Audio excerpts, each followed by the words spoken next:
He had his gun, so he just swung it open. I start to notice that, the atmosphere feels a little bit weird. First thing he seen was this 6.5 foot tall, broad shoulder, dark hair. That freaked him out. We hadn't talked to her about like life and death and what any of that means. She's 3 years old, So we turned around. Suddenly there's a whole tree falling across the road. And she was describing to us that, there was a deceased person that she could see visually. You're listening to Cryptid Clues, where we tackle the ever-expanding history and mystery of monsters and supernatural madness every Monday. You can find us at CryptidClues.ca for more information, or even check out exclusive content and support us at patreon.com/CryptidClues. Hello, ladies and gentlemen. Welcome back to another episode of Cryptid Clues. I am your host, Taylor, and for today's show, we are going old school campfire clues style. We're taking a trip into several encounters as opposed to our usual research focus, a specific cryptid or event kind of centric episode. So before we get into today's encounters, be sure to check us out last week as Reuben rejoins the show to give us his insights into the connections between religion and extraterrestrials. It's a great discussion. Aside from that, we have lots of content that's available on our channel and socials, X, YouTube, Facebook, and Patreon. And if you wish to contact us directly, you can do so via cryptidclues@gmail.com. So without further delay, let's get into our first encounter. And I quote, "We live in the hinterland of Sunshine Coast, Australia. I was 16, 1989, and our house backed onto a wooded hill.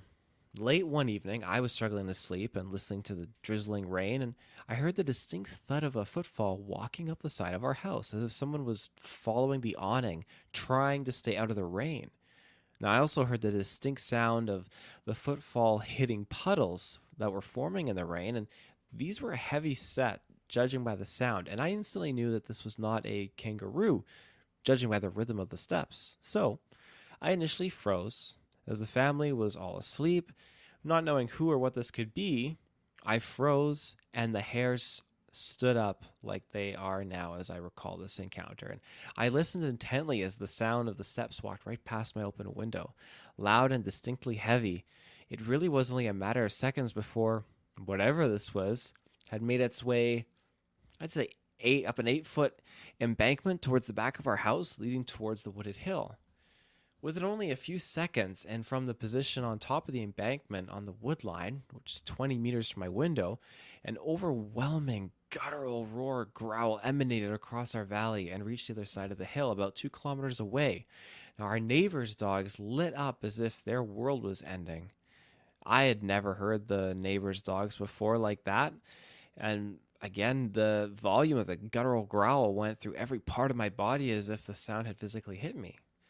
The growl oscillated between high and low pitches all within a few seconds, and it's a sound that I've never ever heard before. I did not know of any animal that made such a sound, and I froze completely with fear, and it was only 10-15 minutes later that I gained the courage to move when I noticed my father was up and in the kitchen. We talked about what we heard, but my father seemed skeptical and uncertain about what walked past our house and made such a noise. Now, after all these years, I have heard the same sound from numerous audio captures similar to the Sierra sounds, and witnesses describing exactly what I have heard and felt reverberate through my body. I have no doubt that a Yowie, or Bigfoot, was on our property that night." End quote. It's the encounters that include the mention of guttural growls and are also the specific mentions of whatever it is moving around outside of your open window, how much distance that it's covering between a set amount of time as well. Those are interesting little details, the sorts of minuscule details that are things I like to look for in reports, because it's not something that I personally would believe someone to randomly make up for an encounter. It just seems like, as I said, it's very obscure, and people are lying and quick to lie today to say, oh, it was covered in hair, walked upright. That's usually the standard MO, but there are many times when you'll have a witness be so scared that in the fear, they just happen to catch and notice things about what they're seeing. Of course, these things could vary regarding its genitalia, mannerisms, sounds. In this case, it was movement. I digress, however. Let's move on to our next encounter, and I quote, In Oregon, a deputy sheriff often retreated to his favorite spot. It was a serene place near town, and he visited this peaceful hideaway over the years many times just to find solace in the familiarity and easy access. Now, one evening, as the sun dipped below the horizon, he decided to unwind by the river. He descended the familiar embankment, a path he knew by heart, but as he turned to admire the view, he froze, because standing just a few feet away was a massive male Sasquatch. Its eyes were locked with his in a moment of shared surprise, and his heart pounded as fear overtook him. Without thinking, he bolted back up the embankment, adrenaline fueling his desperate escape, and behind him, the creature followed, its heavy footsteps echoing in the growing darkness. Now, reaching his car, he leapt inside and sped away, leaving this enigmatic figure behind. Safe at last, the reality of the encounter hit him hard. Overwhelmed by a flood of emotions, such as horror, disbelief, confusion, he struggled to comprehend what he'd seen and what had happened. Now, the most unsettling revelation was the location itself. This extraordinary encounter hadn't taken place in the remote depths of Okanagan's wilderness, but he wanted it to really be noted that it was near the town's edge, and it challenged everything he thought he knew about this tranquil refuge. And it just really altered his perception of such a familiar landscape. But, end quote.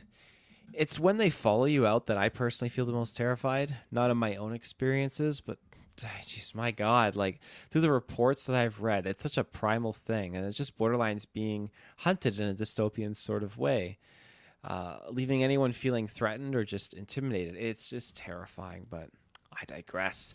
Moving on to our next experience, and I quote, June 2012. Not sure how to type this. 9 p.m., stone sober, while driving. I saw up off to my right, illuminated only for a couple seconds. As I was towing downhill in a corner turn, doing 50 miles per hour, what I believe to fit all descriptions of a Bigfoot. But as I turned the corner, I lost sight. And what I saw with the time I had was a half stride, pause, look and turn, and began to stride away. If it wasn't Bigfoot, then it was a slim bear striding around on his rear legs with all the dimensions of a Bigfoot. Or maybe a 7-foot-tall, 400-pound football player playing with just scaring people and happened to have gotten a minute or two out of me. Now, in my mind, a lot taller than a man, and his bulk was proportional to Bigfoot. No way for it to be anything else. I know my shapes, and the area was hilly, located at the end of Highway 168. It's a 4-lane highway and basically necks down to 2 lanes. It's a small plateau, small meadow above roadway elevation or so, but yeah, end quote. Now, what's interesting about this first report is that it prompted a chain of others in the same area. It's like a domino effect that we have here. And I quote, June 24th, 2012. A woman reported that her daughter's boyfriend had a sighting in the region of Shaver Lake. In part, she reported he saw the Bigfoot in his headlights, crouched down next to the road, and as he hit his brakes, came to almost a full stop. The Bigfoot stood straight up, strolled off, and then ran up the hill into the trees. He had an unobstructed view for about 5 to 10 seconds. Now, he is a mountain resident that has hunted bear and swore unequivocally that it was not a bear in a man or a man in a suit. It was huge, with a huge chest, and did not move like a man, and that its strides were very, very long. Now, I believe that he is telling the truth. He's not just a bullshit kind of guy that would make this up, but his mom reported that he called her almost hysterical over what he saw. Saturday, June 30th, 2012. While honeymooning at a rental cabin on Shaver Lake, California, now we have Carla and Manny that heard vocalizations being emitted from one side of the lake to the other. Manny wrote that the sounds were whoops like whoop, whoop, whoop, in a series of 3 sets that started on one side of the lake, and then a return whoop, whoop, whoop from the other side of the lake. This went on for several hours after midnight, 3 nights in a row. On their last night there, Carla woke Manny up, and they had ushered him out into the bedroom porch that was overlooking the lake. The two of them heard a baby crying that lasted 3 or 4 minutes. The sound was that of an infant, and it was a frantic cry, very loud, just echoing across the lake, and it was also emanated from deep within the forest area of the opposite side of Shaver Lake. As they returned to their bedroom, the whoops started up again. Carla said it was very creepy and that it had prevented them from exploring the rocky terrain and much of the lakefront while they had honeymooned there. I'm just going to pause here before I get back into quoting this. Now, the note of just hearing the baby cries and then followed by the whoops, this is a very, very familiar thing. And it's funny how often it happens when you start looking at reports of mysterious experiences up in Alaska. But usually when you're in a remote area and you happen to have a woman around, more often than not, these women report hearing baby cries out in the woods. If this is an attempt to lure and play off of that maternal instinct, I just don't know, because there's no real scientific fact to back up such a claim or deny it, that being said, but it's definitely scary. So I'm going to get back in here and quote myself. On their last night there, Carla woke Manny up and ushered him onto their bedroom porch. Oh, no. Okay, we already read that part. Skip that. Wednesday, July 11th, 2012. 2 forestry workers from Southern California Edison, the company that owns Shaver Lake, stopped to eat their lunch on the banks of Shaver Lake. As they were getting up to head back to their utility truck, parked on the frontage of Highway 168, they both stopped cold as a reddish-colored Bigfoot walked out of the trees and into the lake. One of the witnesses who filed the report said his visual was too quick to accurately judge its height, other than to say it was a pretty big fella with a heavy coat of tangled-looking hair all over. He said it had surfaced and swam toward the eastern side in what looked like a very strong dog paddle kind of stroke. He was really moving. The 2 men stood there dumbfounded as the Bigfoot swam out of sight. End quote. Now, Shaver Lake is a heavy hotspot for Sasquatch activity. As per the noted experiences, it's located in Fresno County, California, and it's around 200 miles or so, give or take, just backed up right against the Sierra Mountain Range. It's not bad for a little Shaver Lake here, especially the fact that, well, we know the Sierra Mountains. There's a rich history there with Ron Moorhead and Al Berry's recordings that date back to the 1970s. If you are unfamiliar with those recordings, let me see. I think I got one I can play here. Here we go.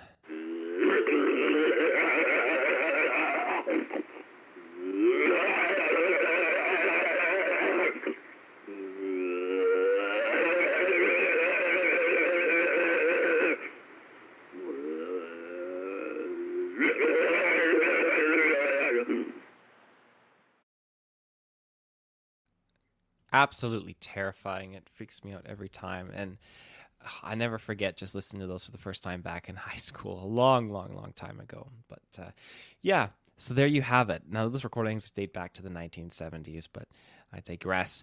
Our next one here, continuing on the topic of Shaver Lake, and I quote, southeast of the lake, it's great deer hunting, according to Bruce. He's 51, and his hunting partner, Sam, who's 46, are from out of state. It is an area south of Huntington Lake, just short of the Dinky Creek off to the eastern rim of Shaver Lake. And in late 2009, the 2 men went looking for a prime place to set up for the hunting season. In the process, Broderick was taking an armload of firewood to the nearby fire pit when he noticed not 1, but 2 dark figures in the trees. He continued toward the fire ring, dumped the firewood, and put his hand on Dakova's shoulder. Now, he was whispering to him not to be obvious, but to look in the direction when he could. And he whispered that they were being watched by what he thought might be a couple of Bigfoot. Dakova, who's a veteran trophy hunter, had heard of such stories, but thought Bigfoot was imagined.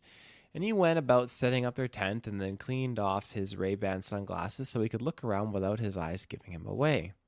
Sure enough, there were 2 very tall individuals watching them not 35 feet from where he was basically staking the tent. The pounding of the stakes echoed in the trees, but there were no other sounds to be heard.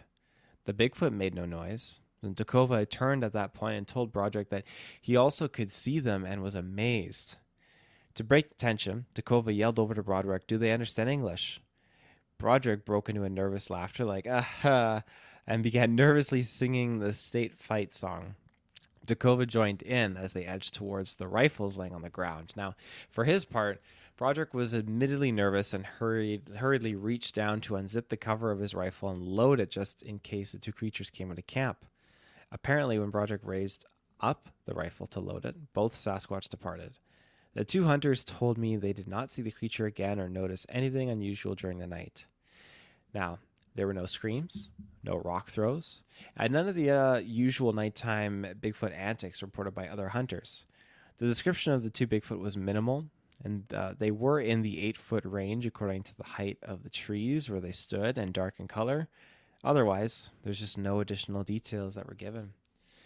The behavior of the Shaver Lake Dinky Creek watcher was decidedly different from most reports from the hunters, in that the two Sasquatch apparently knew what the rifle meant, even though the two hunters did not acknowledge their presence.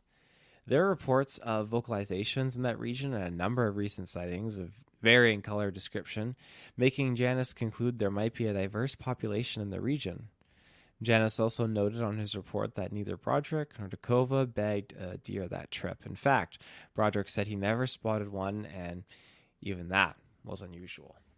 End quote. There's just a lot to process and pull from that experience. It's still just very terrifying. But I liked how they were trying to pretend like, oh, just look, but don't look. Don't let them notice you looking. It's kind of like what you do when, well, I don't think everyone does this, but I know some people I know that like to go to a mall and they like just people watch. And it sounds like, of course, Bigfoot is definitely the champion of people watching. But I digress. Guns, you know, they've been around for a very, very long time. And in conclusion to that previous encounter, the fact that they can identify it as a weapon, I think that's very, very interesting. They got the heck out of there. Now, it's the same as hunters. Hunters, when they sailed over, they brought their guns, and the mentalities behind such dangerous tools would not have been very responsible back then, I imagine. So to me, over hundreds of years of human interaction, a highly intelligent bipedal being that is self-aware and consciously alert would definitely identify what a firearm is. Disregarding its ability to use it or whatnot, it doesn't matter, but it would remember what the threatening device is. However, that's my own perspective. I digress with that, but I also want to just lastly conclude that there have been the odd accounts where people have not had a real firearm, but they pick up a stick off the ground and swing it around, holding it like a gun.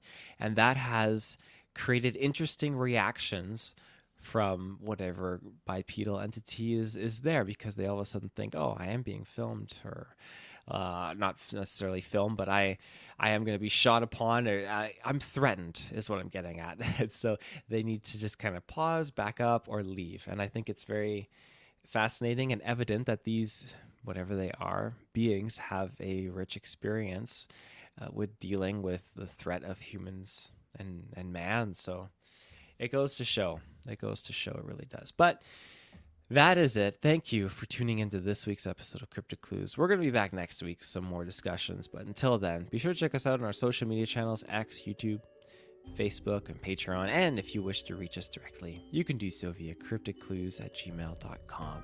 Thank you again, everyone. Take care and stay safe.